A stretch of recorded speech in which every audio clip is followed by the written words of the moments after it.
Welcome to Min Hon, Stories That Belong, a podcast where migrant voices take center stage.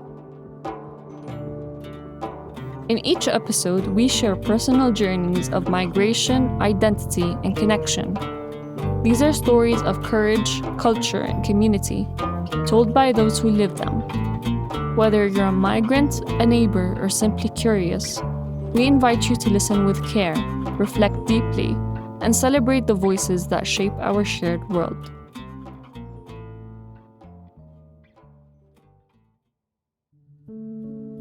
Welcome to today's episode of Min Hon, Stories That Belong. My name is Jane. I'm from Kenya, and I've been here for 11 good years. I currently enrolled in a caregiving course offered by the Federation of Filipino Association in Amman, also known as FEFAA. I would love to welcome my special guest to introduce herself and what she does here in Jordan. Most welcome. I am Luciana. I am the founder of the Federation of Filipino Association in Amman. I work as the care workers, and I am the project coordinator of the caregiver training program that been in partnership with the specialty training center in Amman, Jordan. So I've been here for 17 years, helping and inspiring migrant workers or overseas Filipino migrant workers. Thank you. That's awesome. Oh, being here for 18 years, you said? Yes. Can you kindly tell me what motivated you to be in Jordan and how your journey has been like? I was working in Philippines as a sales head assistant. Then one of my friends encouraged me to apply abroad, believing that there is a great opportunities. I want out of curiosity. I sent my documents to the agency, and then after a week or two, the application was granted. I arrived in Amman, and I really like Jordan. I kept going back to Philippines and coming here back. It's like you feel you have also another home in Amman. The Filipino community and the other nationality that I feel I need them every time I come back. And Jenny, how about your journey? I came here in 2013, and I came and I started working as a domestic worker.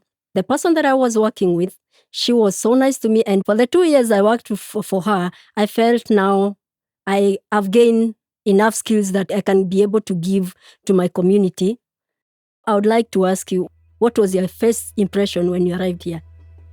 I was sad for 6 months, and I told myself, if I'd like to go back to Philippines, I will.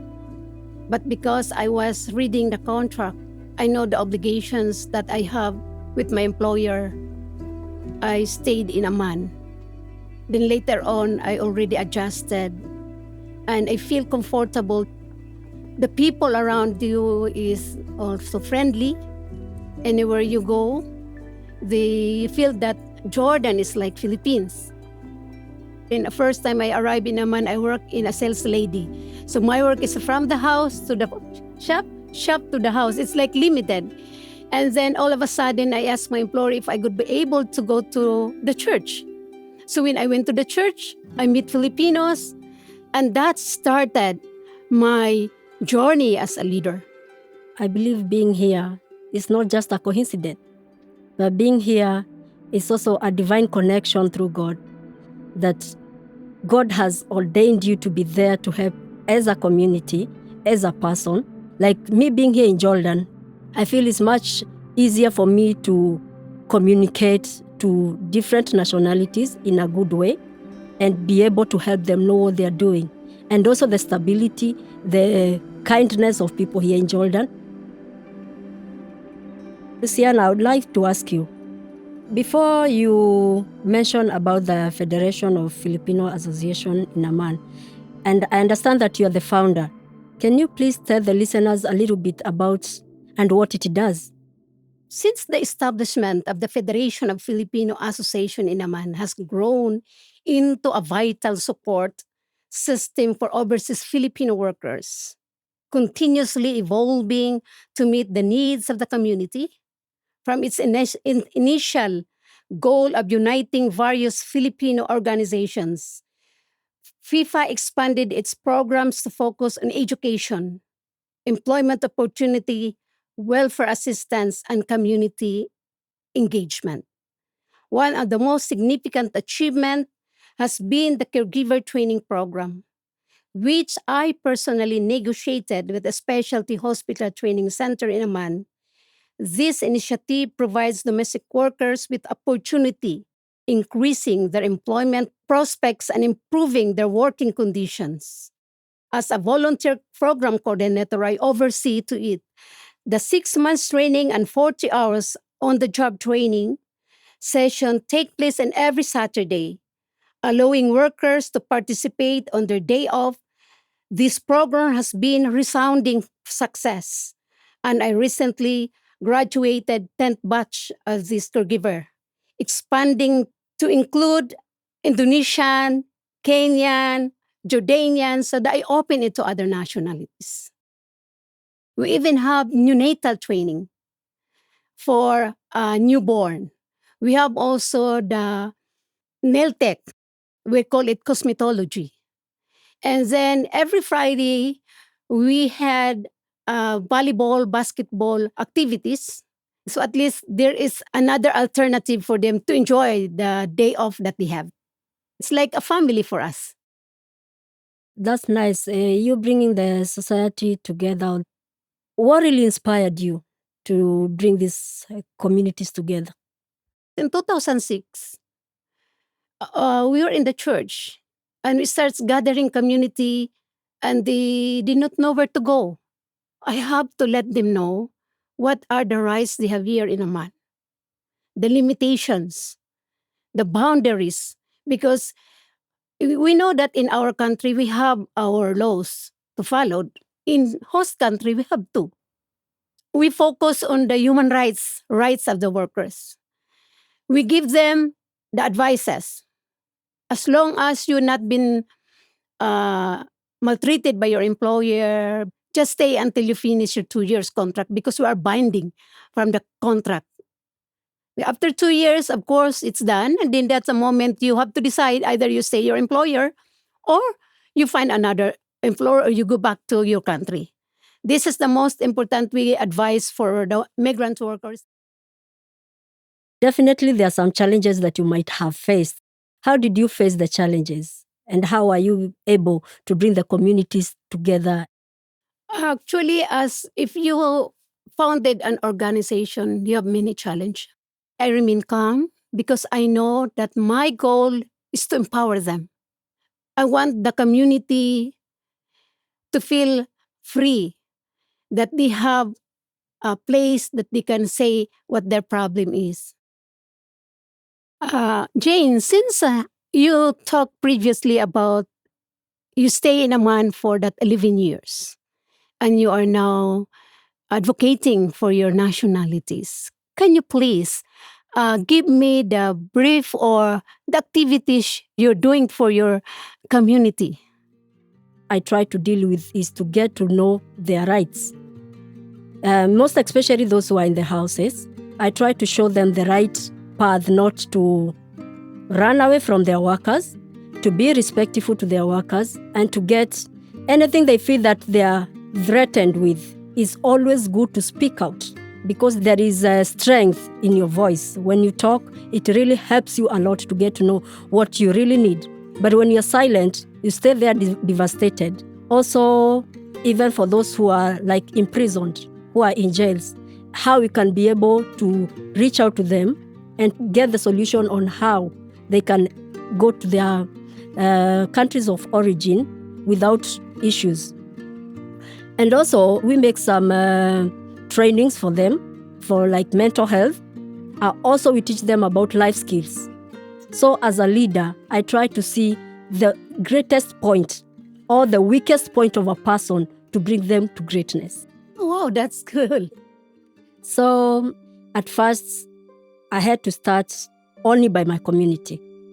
But after the community, we saw it's good if you try to bring some people, Jordanians or the government to help us with it.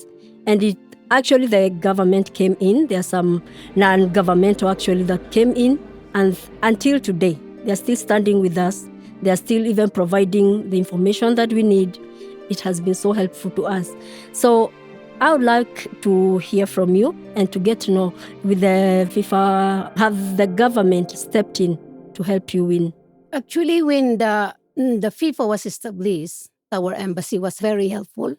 Even in legal cases, they can support us. And in fact, when I attended the conference, one of the Jordanian migrant advocates that I meet in that conference encouraged me to participate in their group, which is the Migrant Resource Center under Arab Trade Union Confederation. So this helped us a lot. We have legal awareness that they give us, and NGOs where they help us with our legal matters. And some locals, Jordanian people, are helping us in going to the jails if we have one members in the jails. So this is our access. So there are Jordanians who are willing to help migrant workers as long as you ask for their help. They're very helpful, actually. Oh, that's beautiful. Embassies, they have stepped in and also provided lawyers for you people to be able to reach out to the larger community. Embassy is the largest partners of the Filipino community. The Philippine government are very helpful for us at this moment. They already have many projects and programs for the OFWs, migrant workers anywhere. We are lucky in Jordan because our embassies are strongly helping the Filipino communities. For me and my community, actually, we don't have an embassy here. Neither do we have a consulate, because the one that's standing as a consulate is not even managed by one of us. It's managed by a different nationality. Most of the things we try to take to them, it end up being, you need to go and report it to the police. So our community, we help ourselves by what we can. Being the founder of the Federation of Filipino Association, I think I've learned a lot about it, and I feel that me being part of the caregiving that I am in, I feel that it has really been helpful to so many people here in Jordan and different communities, different nationalities that you brought us in together. It helps us most in our jobs, because what you learn in your caregiving course, you implement it in your work. You know how to deal with children. You know how to deal with elderly. Anybody who is around you. As a caregiver, you don't just deal with them as a normal individual person. You know the things that you're supposed to do to help them with it. So, Luciana, why did you decide to make this program inclusive for all the nationalities? When I start this caregiving, we have only caregiving for Filipinos. Actually, it is not been even a partner of the specialty hospital. Then I think a lot and I say, how about if I talk to one of the hospitals in Amman? And I've given the courage. And I talk the director of the training center.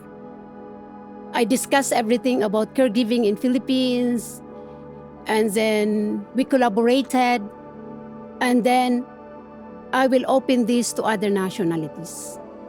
Because if we have this kind of skills, it is the one way or another that we could be able to have the increase of our salary, uplift our working conditions. And it helps the other migrant workers, if they're going back to their country, they can even volunteer in their community. Our advocacy is to help, to be aware of the migrant workers and their rights. If they saw the government saw us, we are united, we are one. They say, yeah, let our employer have given what is written in the contract. Mental health is problem. But if you have given one day off full and you meet your friends, your community, you go somewhere, you have freedom to explore the beauty of Amman, this is the moment that you will say, I want to stay, my madam. Because if they have their own freedom, they love the place, they love the country, they love the work, that's why they will stay like we are. I will love the country. I love my work. I love the people around me. That when I go home to Philippines, I felt I like to go back to Amman, Jordan. So in fact, if I say I have to go back for good, I feel sad. Because I already have my life already here.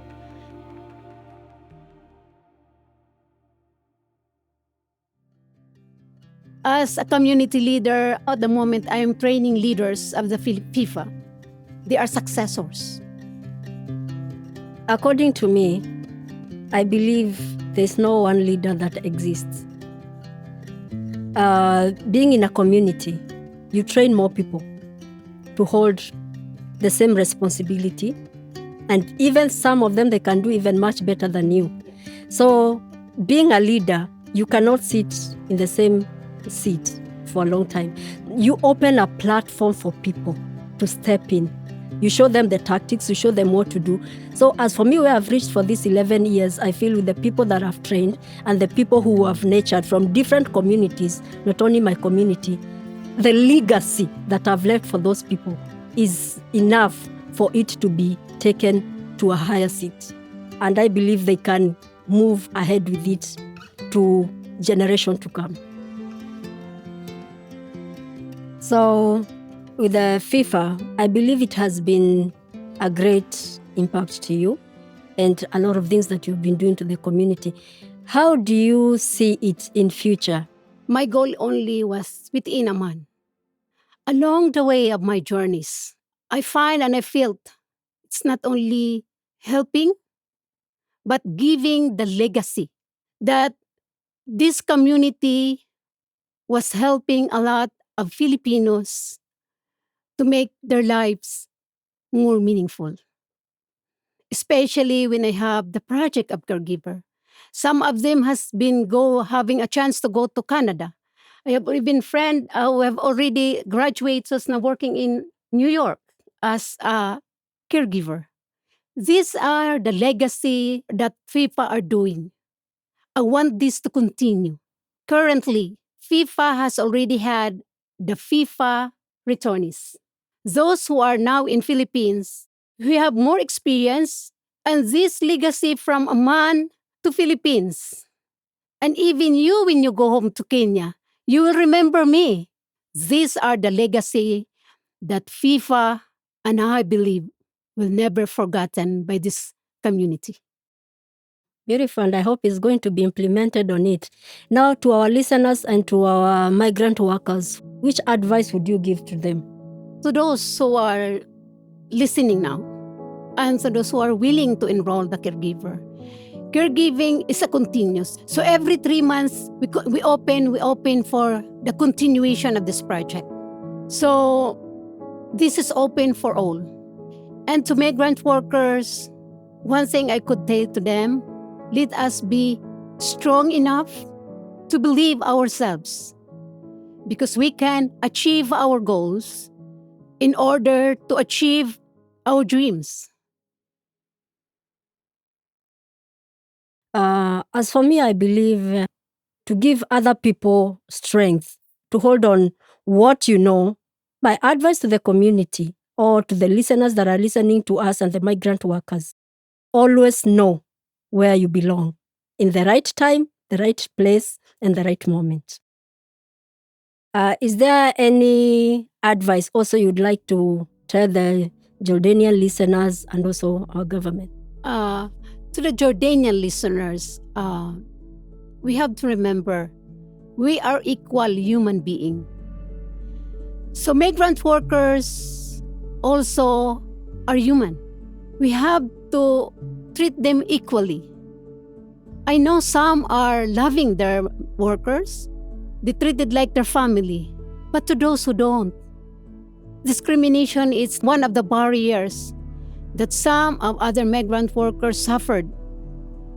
Some of them now in jail because of sometimes false accusations. So if we've been nice to everyone, we have a peaceful and I think good environment for workers. Beautiful. Yeah, to add on that point, I believe it's good to treat, like you said, it's good to treat people with humanity. When it comes to work, they're doing your work 100%. So I believe they deserve also their wages 100%. Yeah. And also they deserve to be treated like your own children, because I believe you cannot treat them roughly and you expect them to give you a soft treatment. So I believe by you giving them what they need, your house and also your work is going to flow smoothly. The migrant workers, is good to treat them like you can treat yourself. So treat others the same way you want to be treated. When we help each other, it's a progress that we work together for the strong and success of the community.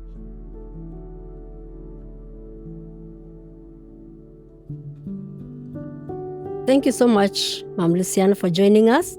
And I really appreciate even you taking your time from your busy schedule to be here with us today. And from the story that you have given us is truly inspiring.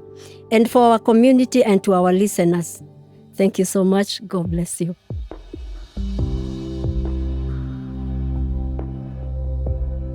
Thank you for listening to Min Hon, Stories That Belong. These voices remind us that behind every journey is a story worth hearing, of courage, culture, and connection. If today's story moved you, share it, start a conversation, and remember, belonging begins with listening. If you're listening and want to learn more about the Federation of Filipino Community in Amman and their caregiving program or support migrant workers in Jordan, we'll include links and resources in the episode notes. Min Hon, Stories That Belong is produced by Heinrich Böll Stiftung, Palestine and Jordan, and Sowt. The views expressed in this episode are those of the speakers and do not necessarily reflect the positions of Heinrich Böll Stiftung. Until next time, stay curious, stay kind, and keep the stories alive.